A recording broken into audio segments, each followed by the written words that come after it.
நீ சங்கின்னு சொல்லு இல்ல அர்பன் நக்சலைட் சொல்லு, அதை பத்தி எங்களுக்கு எந்த கவலையும் இல்லை. ஒவ்வொரு வாரமும் வரக்கூடிய சினிமா ஒரே நிறுவனத்தால் மட்டும் எப்படி கட்டுப்படுத்தப்பட்டிருக்கிறது? தமிழக மக்கள் புதிய அரசியலை உருவாக்க முடிவெடுத்து விட்டார்கள். இந்த நூலை உருவாக்குறதற்கு ஒரு சிந்தனை வரும் பொழுது திரு பா சீனிவாசன் அவர்கள் என்னுடைய வழிகாட்டின்னு சொல்றதோட என்னுடைய குடும்பத்தின் ஒரு முக்கியமான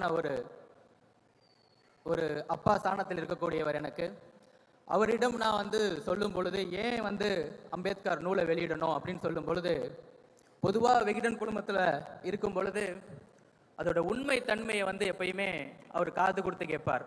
எதற்காக இந்த நூலை இவர் வெளியிடணும்னு நினைக்கிறாரு அப்படின்னு சொல்லும் பொழுது அவரிடம் கிட்டத்தட்ட ஒரு 2 மணி நேரம் 2023 ஆகஸ்ட் மாதம் அவருடன் ஒரு மிகப்பெரிய ஒரு டிஸ்கஷன் நடந்துச்சு. அப்போ நான் என்னை பற்றி சொல்லும் பொழுது 5 வயதில் என்னுடைய தாயோடைய தற்கொலையை என் கண் முன்னாடி நான் பார்த்தவன். அதற்கு முக்கிய காரணம் என்னுடைய தாயோட சக அக்காவாக குடும்பத்தின் எங்கள் பெரியம்மாவாக, நிறைய பேர்த்துக்கு தெரியாது, எங்கள் அம்மாவோடைய பழகிய அன்றைய எங்கள் அம்மாவுடைய அக்கா என்னுடைய பெரியம்மா திலகவதி ஐபிஎஸ் அவர்கள், தமிழ்நாட்டின் முதல் பெண் ஐபிஎஸ். எங்கள் அம்மாவும் என்னுடைய பெரியம்மாவும் என்னுடைய குடும்பத்தில் ஒரு 11 பேர் கொண்ட குடும்பத்தில் இருந்தபோது சக தோழியாக 2 பேரும் சேர்ந்து வாழ்ந்தார்கள். அப்போ எங்கள் அம்மா ஒரு காதல் திருமணம் பண்ணணும்னு நினைக்கிறாங்க. ஆனால் அன்றைக்கு இருந்த என்னுடைய பாட்டி காதல் திருமணம் இருக்கக்கூடாது, கேஸ்ட் ஜாதியின் அடிப்படையில் வெள்ளூரில் ஒரு விவசாயியிடம் ஒரு ஃபோர்ஸ்ட் மேரேஜ் பண்ணி வச்சாங்க.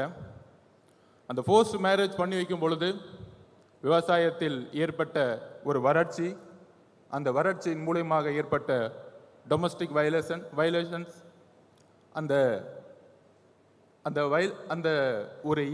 ஒரு பாதிப்பு என்னுடைய தாயோடைய தற்கொலைக்கு ஒரு முக்கியமான காரணமாக மாறியது. அன்றைக்கு ஐபிஎஸ்ஸாக படித்து டிஎஸ்பியாக இருந்த காரணத்தினால் 2 குழந்தைகளை காப்பாற்ற வேண்டும் என்று பெரியம்மா முடிவெடுத்து என்னுடைய மாமாவிடம் என்னை ஒப்படைத்து ஸ்போர்ட்ஸ் என்கின்ற ஒரு ஹாஸ்டலில் என்னுடைய பயணத்தை ஆரம்பித்து, ஸ்போர்ட்ஸ் மூலயமாக ஒரு ஸ்காலர்ஷிப் கிடைக்கும் பொழுது மெட்ராஸ் கிறிஸ்டின் காலேஜில் நான் பொலிட்டிக்கல் சயின்ஸ் மாணவனாக மாறும் பொழுது எப்பயுமே என்னுடைய பெரியம்மா எனக்கு ஒரு ஒரு அஸ்பிரேஷனாக இருப்பாங்க. அவங்க ஃபஸ்ட்டு சாகித்ய அகாடமி விருது வாங்கினவங்க, எழுத்தாளர் மட்டுமல்ல, அந்த காலத்திலேயே காக்கி சட்டை போட வேண்டிய ஒரு ஆண் தயங்கும் போது கூட முதல் பெண் ஐபிஎஸ்ஸாக அவர்கள் இந்த சமூகத்தில் போராடி ஒரு டிஜிபியாக உயர்ந்த வரலாற்றை என் கண்ணு முன்னாடியே நான் பார்த்துருக்கேன். எப்பயுமே நூலகம் இருக்கும். அந்த என்னுடைய தாயோடைய இழப்பு, என்னுடைய தனிமை நூலகங்களை நோக்கி சென்றது. என்னுடைய பெரியம்மாவை நோக்கிய ஒரு உணர்வை நோக்கி அவர்களை பார்த்து அந்த நூலகத்திலிருந்து நான் படிக்க ஆரம்பித்தேன். அப்போ என்னுடைய பேராசிரியரை நான் நினைவு கூறுகிறேன். என்னுடைய ப்ரொஃபஸர், என்னுடைய சிந்தனை சிறு வயதில் எப்பயுமே ஒரு ரெஸ்ட்லெஸ்ஸாக இருக்கும். சின்ன வயசில் பார்த்தோன்னா ஒரு மாவோயிஸ்ட் ஆகணும், நக்சலைட் ஆகணும் அப்படின்னு நான் என்னுடைய பேராசிரியர்கிட்ட பேசிகிட்டு இருக்கும் பொழுது அப்போ என்னுடைய பேராசிரியர் சொல்லுவார், சமூகத்தில் உள்ள சிஸ்டத்தை மாற்றணும்னா திரு அலெக்சாண்டர் மந்திரமூர்த்தியை அவர்களை நினைவு கூறுகிற என்னுடைய பேராசிரியர் மெட்ராஸ் கிறிஸ்டின் காலேஜில். அப்போ அவர் சொல்லுவார், இங்கே இருக்க சிஸ்டத்தை மாற்றணும்னா ஒரு கோபம் தேர்தல் அரசியலில் இருக்க சிஸ்டத்தை நீ பழகணும். சர்வேனா என்ன, ஸ்ட்ராட்டஜினா என்ன, பிளானிங்னா என்ன அப்படிங்கிற ஒரு தரவுகளை எப்படி பகுப்பாயுங்கிற ஒரு விஷயத்தை எங்களுக்கு உருவாக்கி கொடுத்தார். அன்றையிலிருந்து 2 ஆராய்ச்சிகளை மேற்கொண்டேன். ஒன்று திரு பெரியார் அவர்களுடைய கொள்கை, இன்னொன்று புரட்சியாளர் அம்பேத்கர் அவர்களுடைய கொள்கை. சுதந்திரத்திற்கு பிறகு மத பெரும்பான்மைவாதம் மட்டும் முக்கியமல்ல, மத பெரும்பான்மையோடு சேர்ந்த ஜாதி ஆதிக்கமும் தான் முக்கியம் என்பதை உணர்ந்து அரசியல் அமைப்பை உருவாக்கி எல்லோரும் சமம் என்ற கருத்தை உருவாக்கியவர் புரட்சியாளர் அம்பேத்கர் அவர்கள். ஆனால் அவருடைய இறப்பதற்கு முன்பும் இறந்த தருவாயிலும் மிகவும் ஒரு கடினமான, ஒரு சோகமான, ஒரு தோல்வியடைந்த நிலையில் அவருடைய இறப்பு இருந்தது. அப்படி ஒரு ஆராய்ச்சியில் நான் பகுப்பாய்வு செய்யும் பொழுது அம்பேத்கர் அவர்கள் தேர்தல் அரசியலில் தன்னை முழுமையாக ஈடுபடுத்தி கொண்டது கிடையாது. 1952-53 எலெக்ஷன்களில் அவர் தோல்வியுற்றார், தோற்கடிக்கப்பட்டார்.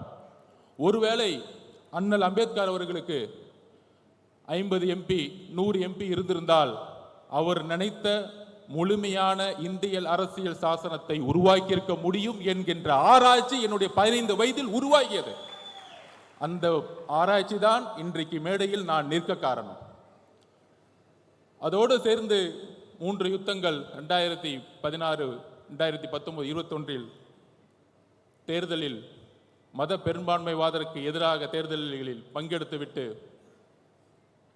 இந்த மேடையில் நாம் புரட்சியாளர் அம்பேத்கருடைய புத்தகத்தை வெளியிட, அம்பேத்கருடைய கனவு, அந்த அம்பேத்கருடைய கனவை தமிழகத்தில் நிறைவேற்றிய எழுச்சி தமிழர் அண்ணன் திருமாவர்களுடைய கனவு எப்பொழுதும் கூடுவார். மேடையில் அவர் இல்லை, ஆனால் அவருடைய மனசாட்சி இங்குதான் இருக்கிறது என்பது எனக்கு தெரியும். கால சூழ்நிலைகள் தலித் மக்களுடைய விலங்குகளை உடைக்கும். அதற்கான நேரம் கூடிய விரைவில் வரும். சுய சிந்தனை கொண்டவர்கள் தான் மனிதர்கள். ஆம், நாமும் மனிதர்கள். மன்னர் பரம்பரையை உருவாக்க தமிழகம் இனி ஒருபொழுதும் இடம் தராது. மன்னராட்சி ஒழிக்கப்பட்டது. மன்னர் பரம்பரையை ஒழிப்பதற்கு இன்றைக்கு புரட்சியாளர் அம்பேத்கருடைய சிந்தனைகள் நமக்கு தேவைப்படுகிறது. அந்த பகுப்பாய்வுடன் திருமா அண்ணாவுடைய கனவு என்ன? தலித் மட்டுமே பேசிக்கொண்டிருந்த தலைவர் அம்பேத்கர் அவர்களை இன்றைக்கு தலித் அல்லாத ஒரு விஜய் அவர்கள், சகோதரர் விஜய் அவர்கள் வெளியிடுவது என்பது புரட்சியாளர் அம்பேத்கர் அவர்களுடைய, அண்ணன் திருமா அவர்களுடைய கனவு இன்று விகடன் மூலம் நிறைவேற்றப்பட்டிருக்கிறது.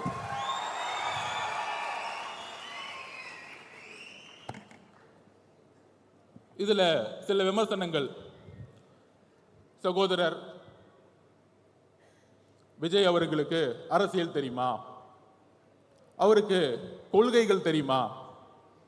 கொள்கைகள் பேசிய பல கட்சிகள் ஏன் அம்பேத்கரை இதுவரைக்கும் மேடையில் ஏற்றவில்லை?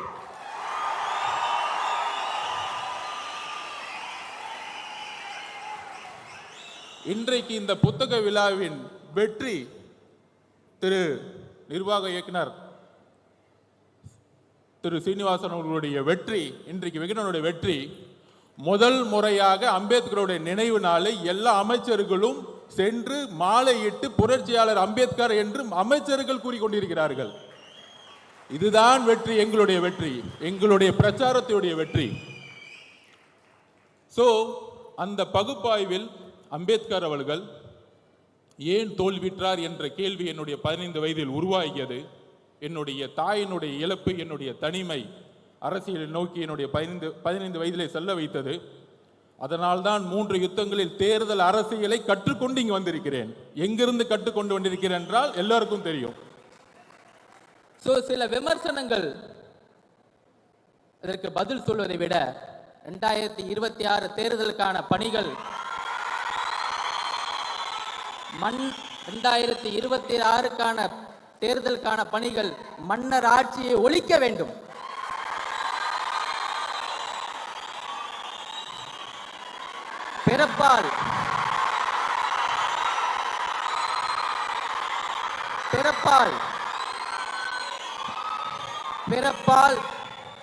பிறப்பால் அனைவரும் சமம் என்கின்ற கருத்தியலை அம்பேத்கர் உருவாக்கியதை போல இங்க பிறப்பால் ஒரு முதலமைச்சர் உருவாக்கப்படக்கூடாது.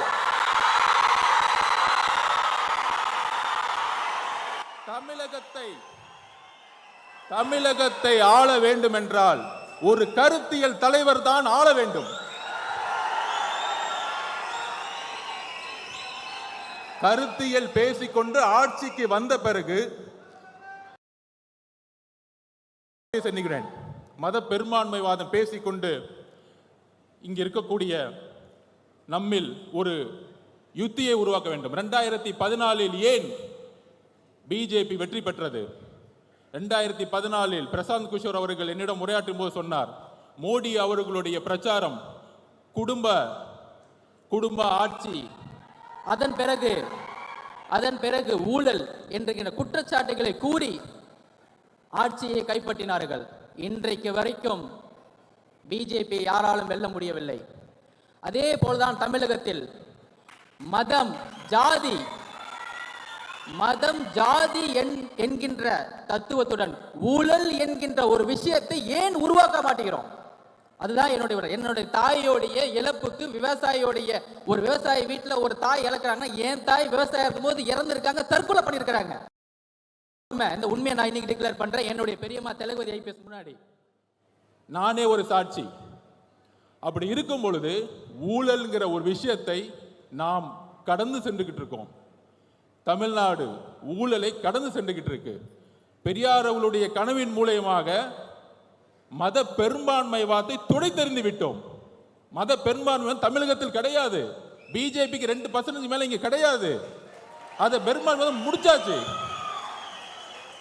ஆனால் ஒரே ஒரு ப்ராப்ளம் இருக்கு. இன்றைக்கு ஹரியானாவிலும் மகாராஷ்டிராவிலும் ஜெயிச்சதுக்கான காரணம் ராமர் கோயிலை கையில் எடுத்தார்கள். இன்னைக்கு ராமர் கோயில் இன்றைக்கு கரெக்டா வந்து இந்த எலெக்ஷன்ல அகிலேஷ் யாதவால் அது நிலைநாட்ட முடியல. அகிலேஷ் யாதவ் வெற்றி பெற்று விட்டார். ஒரு தலித்தை பொது தொகுதியில் நிறுத்தி வெற்றி பெற வைத்து ராமர் கோயிலுங்கிற ஒரு தத்துவத்தை உடைத்து விட்டார். ஆனால் தமிழகத்தில் ஒரு தலித்தை பொது தொகுதியில் இன்றைய வரைக்கும் நிப்பாட்ட முடியல. இன்றைக்கு நான் தரவுகளை சொல்றேன். 2011 தரவுகளின் அடிப்படையில் 1,40,00,000 தலித்துகள் இருக்கிறார்கள். ஆனால் ஆட்சியிலும் பங்கு, அதிகாரத்தில் பங்கு என்று கூறினால் அது தவறு என்று அது தவறு என்று யாரு சொல்றாருன்னா, எல்லோரும் சொல்ற மாதிரி சனாதானம் எங்கிருந்து வருதுன்னா, பிஜேபி சொன்னா மட்டும் சனாதானம் கிடையாது. ஒரு சாதாரண மனிதன் ஒரு முதலமைச்சரா வரணும், ஒரு தலித் ஒரு முதலமைச்சரா வரணும்னு சொல்லும் பொழுது அதில் முதல் குரலாக ஒலித்த குரல் திரு விஜய் அவர்களுடைய குரல். ஆட்சியிலும் பங்கு அதிகாரத்தில் பங்கு ஏன் சொல்லக்கூடாது? அதை ஏன் ஒளிச்சு வைக்கணும்? அதுக்கு ஸ்ட்ராட்டஜிலாம் தேவையில்லை. இனிமேட்டு அரசியல ஒளிச்சு வச்சு பண்ண வேணாம். எடுத்த உடனே ஸ்ட்ரைட்டா நெஞ்சுக்கு நேரா பேசுவோம். முதுகு பின்னாடி பேசலாம் தேவையில்லை. எதுக்கு பயம்? எதுக்குமே பயப்பட வேண்டாம். அந்த அளவுக்கு, அதாவது சினிமா துறையில் இன்றைக்கு அவரை சுத்தி 2000 கோடி ரூபாய் ஒரு தொழில் இருக்கு. அதை விடுறதுக்கு ஒரு மனசு வேணும். ஆனால் இங்கே ஒரு சினிமா துறையில் ஒரு தொழில் நிறுவனத்தை நடத்தி ஒட்டுமொத்த சினிமா துறையையும் அரசியல் மூலமாக லாபம் செய்து கொண்டிருக்கிறார்கள். ஆனால் இன்றைக்கு வரைக்கும் அது குரல் இல்லை. இந்த குரல் எங்கிருந்து வர வேண்டும்? ஏன் சினிமா துறை ஒரு நிறுவனத்தின் மூலம் கட்டுப்படுத்தப்பட்டிருக்கிறது? 4000 கோடி ரூபாய் இண்டஸ்ட்ரி ஒரு நிறுவனம் எப்படி கட்டுப்படுத்தப்பட்டிருக்கிறது? ஒவ்வொரு வாரமும் வரக்கூடிய சினிமா ஒரே நிறுவனத்தால் மட்டும் எப்படி கட்டுப்படுத்தப்பட்டிருக்கிறது? இதை மக்கள் முன் எடுத்து கூற வேண்டும். திரு விஜய் அவர்களுக்கு, சகோதரர் விஜய் அவர்களுக்கு ஒரே ஒரு கோரிக்கை, ஊழலை, தமிழகத்தின் ஊழலை எடுத்து பேசுங்கள். மதவாதத்தை எடுத்து பேசுங்கள். கொள்கைகளை பேசிக்கொண்டு ஆட்சிக்கு வந்து ஊழல் செய்யக்கூடிய 2 விஷயத்தை நான் பதிவு பண்றேன். சாமியார்கள், போலி சாமியார்கள். காஞ்சி மகா பெரியவர் நல்லவர், ஆனால் போலி சாமியார்கள் இங்க அதிகமா இருக்கிறாங்க. சாமியார்கள் நல்ல சாமியார்கள் இருக்காங்க, அதை பத்தி நான் கவலைப்படல. அதே மாதிரி திராவிடம் நல்லது. திராவிடம் என்றால் ஒண்ணுதான். நிறைய அறிவிச்சுகள் நிறைய பேசுவாங்க, நானும் நிறைய படிச்சுட்டேன். எல்லோரும் சமன் சொல்றதான் திராவிடம், வேற ஒண்ணும் கிடையாது. தமிழ் தேசியம்னா விடுதலை, தமிழ் தேசியம்னா விடுதலை புலிகள் பிரபாகரன் சொன்ன எல்லோரும் சமம், அவ்வளவுதான். அவரும் தான் சொன்னாரு. விடுதலை புலிகள் பிரபாகரன் அவர்கள் எப்பையும் ஜாதி மதத்தை பார்த்தது, மொழியை பார்த்ததில்லை. சோ அப்ப ஒரே ஒரு விஷயம் இருக்கு, இங்கு ஜாதியின் அடிப்படையில் உருவாகக்கூடிய தேர்தல் அரசியல், அதுதான் பிரச்சனை. நான் தலைவர் திருமாவளவனோட தேர்தல் பிரச்சாரத்துக்கு போயிட்டு இருக்கும்போது அங்க இருக்கக்கூடியவர்கள் வெறும் தலித் ஏரியாக்கு மட்டுமே அவர் கூட்டிட்டு போயிட்டு இருந்தார். அப்ப தேர்தல் அரசியல் எந்த அளவுக்கு தமிழகத்தில் மோசமாக இருந்து கொண்டிருக்கிறது, ஜாதியோடைய கட்டமைப்பு.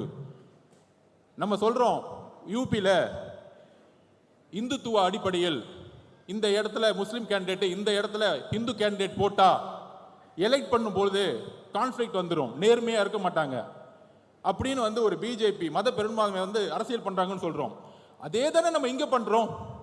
மதத்தை தூக்கி எறிஞ்சிட்டோம். ஆனா இந்த இடத்துல இந்த கம்யூனிட்டி 60% இருக்காங்க, அதனால தூக்கி அமைச்சரை போடு. ஓகே, அப்படி அமைச்சரா வரவங்க என்ன பண்றாங்க? வேங்க வயல் பிரச்சனை இன்றைக்கு வரைக்கும் தீர்க்க முடியாத காரணம் என்ன? காவல்துறை காரணம் அல்ல, காவல்துறை காரணம் அல்ல. ஒரு கான்ஸ்டபிளால் அதை பண்ண முடியும், ஒரு கான்ஸ்டபிள் 24 கண்டுபிடிக்க முடியும். மலம் கலந்த தண்ணீர், அம்பேத்கர் அவர்கள் தண்ணீர் போராட்டத்திற்காக எப்பொழுது பிரச்சனை கையில் எடுத்தாரோ அதே மாதிரி இன்றும் 50 வருடங்கள் 75 வருடங்கள் இந்த பிரச்சனை போயிட்டு இருக்கு. ஒரு தண்ணீர் தொட்டியில மலத்தை கலந்துருக்கிறாங்க, ஒரு வாரமா அந்த தண்ணியை குழந்தைகள் குடிச்சிட்டு இருக்காங்க. ஆனா இன்னைக்கு வரைக்கும் நம்மளால கண்டுபிடிக்க முடியல. போலீஸ் காவல்துறையினால இல்ல, ஜாதியின் அடிப்படையில் தேர்ந்தெடுக்கப்பட்ட ஒரு எம்எல்ஏ, ஒரு அமைச்சர், இதுதான் காரணம், வேற எந்த காரணமும் கிடையாது. பாதிக்கப்பட்ட மக்கள் சார்பா நான் பேசுறேன். 1,40,00,000 பேர் தலித் மக்கள் இருக்காங்க, அதுல ஆதி திராவிட மக்கள் 92,00,000 பேர் இருக்காங்க. ஆனா அவங்களுக்கு ஆட்சியிலும் பங்கு அதிகாரம் பங்கு கொடுன்னு கேட்டா தப்புன்னு சொல்றாங்க. 25% தான் இருக்கு உங்களுக்கு. 25% வச்சுக்கிட்டு எப்படி நீங்க ஒரு பெரிய கட்சி சொல்ல முடியும்? தமிழ்நாட்டில் கூட்டணி ஆட்சியை உருவாக்க வேண்டும் தமிழகத்தில், அதில் தலித் மக்கள் பெரும்ப வேண்டும். சமூக நீதியை உருவாக்கிட்டோம், சமூக நீதி 69% உருவாக்கிட்டோம். எல்லாருக்கும் வேலை கிடைச்சிருச்சு, டாக்டர் ஆயிட்டாங்க, இன்ஜினியர் ஆயிட்டு இருக்காங்க, எல்லாம் ஓகே.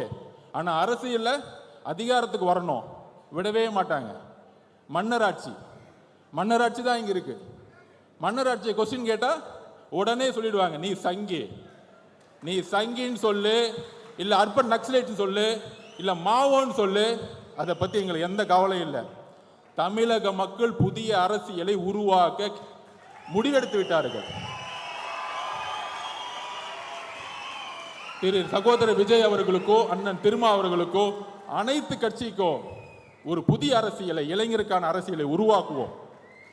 புரட்சியாளர் அம்பேத்கர் ஒரே ஒரு கனவு தான் சொன்னார், நீங்க எதுக்கு வேணா போராடுங்க. தலித் மக்களை பார்த்து உடனே சொன்னாங்க, அதிகாரத்தை நோக்கி போராடுங்கள், அதிகாரத்தை உருவாக்குங்கள். அதிகாரம் தான் நம்மளுடைய சமத்துவ மின்மையை தூக்கி எறியும். என்னுடைய தாய் இறப்புக்கு ஒரு காரணம் ஜாதி. அந்த ஜாதியை தூக்கி எறியதுக்கு தான் தலைவர் திருமாவளவன் கூட போய் சேர்ந்தேன். எல்லாரும் சொல்லுவாங்க, என் கம்யூனிட்டி சர்டிஃபிகேட்டை பார்த்துட்டாங்க, இவரு அவருன்னு. எனக்கே என் ஜாதியை தெரியாது. ஏன்னா நான் ஒரு விளையாட்டு வீரன், தமிழக விளையாட்டு ஆணையத்தில் படிச்சு இந்தியாவோட பிரசிடண்டா நின்றுட்டு இருக்கேன். இன்னைக்கு இந்தியாவோட பிரசிடண்டா நின்றுட்டு இருக்கேன். ஸோ என்னுடைய ஒரே வேண்டுகோள், ஜாதியை தீண்டாமை ஒழிப்பது முக்கியம் அல்ல, ஜாதியை அழித்தல் முக்கியம், ஜாதியை அழித்தல் முக்கியம். தலித் மக்களுடைய பிரச்சனை தலித் மட்டும் பேசக்கூடாது. சகோதரர் விஜய் அவர்கள் வேங்க வயலுடைய கிராமத்திற்கு செல்ல வேண்டும், அந்த மக்களுடன் உரையாட வேண்டும். நீங்க ஃபீல்டுக்கு வாங்க. மேலவளவு முருகேசன் அவர்களுடைய ஒரே நாள் 7 பேர் வெட்டப்பட்டிருக்காங்க, அந்த வில்லேஜுக்கு வாங்க. உங்களுடைய பிரபலம், உங்களுடைய ஒரு வார்த்தை தமிழகத்தில் இன்றைக்கு எப்படி எல்லா அமைச்சர்களும் இந்த ஒரு புக் ரிலீஸுக்காக எல்லா அமைச்சர்களும் இன்னைக்கு ஏறி மேடையில் ஏறி அம்பேத்கருக்கு மாலை போட்டு புரட்சியாளர் அம்பேத்கர் சொன்னாங்க பாருங்க, இதுதான் உங்களுடைய வெற்றி.